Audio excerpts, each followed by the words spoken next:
Hi guys, welcome sa aming channel. Gawa tayo ng smoothie ni Kurt. Ayan, dragon fruit.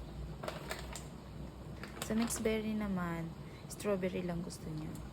Kaya strawberry lang nilagay ko. Tapos, ayun, apple. Hindi mawawala ang apple. Gustong gusto niya yun.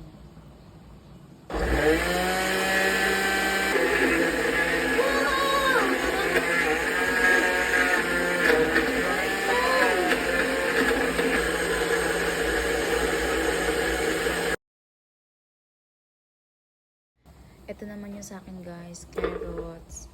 Yan naman sa'yo, ma. Tapos mixed berry na yung akin. Dalawang kutsara lang pala yun. Dalawa.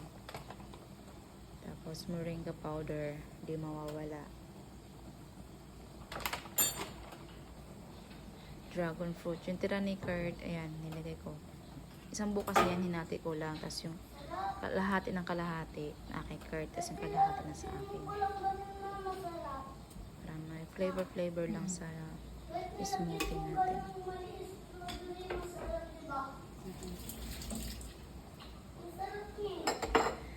Yung ito, pineapple smoothie. Kahapon ko ginawa yan. Pero nilagay ko yan sa ref para di masira. Ice, syempre. Nilagay ko rin ng prune juice. Laki ng likod ko.